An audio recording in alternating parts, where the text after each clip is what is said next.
Hey you guys, this is Richard coming back at you from my Redstone server, and today we have an incredibly special build to show you guys. What we have to show you today will help you in your survival worlds or your creative worlds, your realms, wherever you need to trade with villagers. You might find use for this. This is our villager job selector.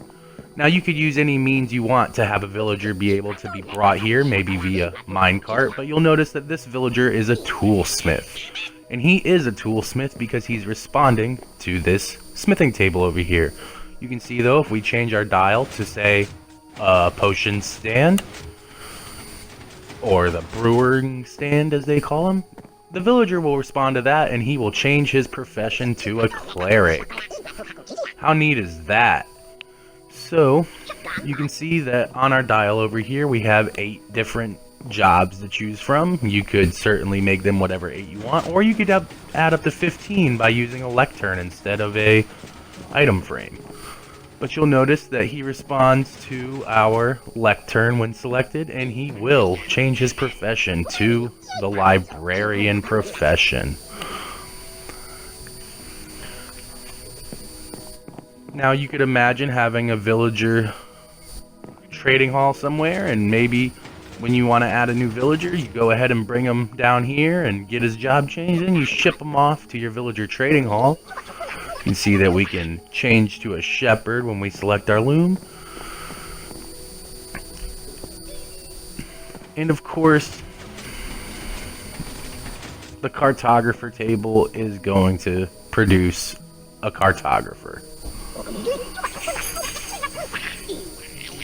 How neat is that?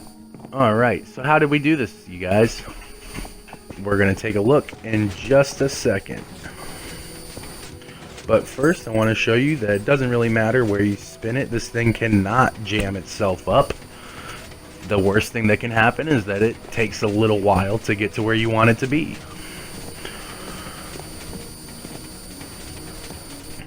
Eventually, though, it will get there. I wish I could have made it cycle faster, but I couldn't. I mean, I could, but it would not work. But you'll notice that he is back to the toolsmith profession. So let's go ahead and take a quick look at the redstone. We come to our back end, and this could all be put underneath for a more compact build. I did it out the back just to make it more open, but you'll notice that we have a red coder coming out of a feed tape of furnaces. These furnaces each have items in them, giving them a signal strength ranging from 1 to 8 for our red coder. You'll notice that our item frame also has a red coder coming out the back end, and when those two red coders match up in value, in this case they're each on value number 8, that's going to produce an AND gate which pulls pistons out of to stop our hopper clock. You'll notice that the hopper clock powers the furnace feed tape, and in respect to that, the furnace feed tape powers our workbench feed tape. So, let's give this a nice long spin so we can see it in action. And you'll notice that when we come to the back end, our pistons have pushed our hoppers back to complete our hopper clock, which is powering our furnace feed tape, and in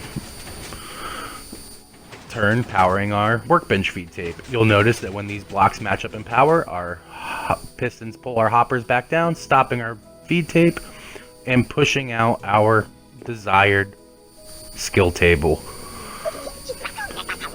I really hope you guys enjoyed this build. I certainly enjoyed bringing it to you. If you have any questions or comments about the build, please go ahead and feel free to leave that in the comment section below. If you like this video, give it a thumbs up and consider subscribing for more redstone content.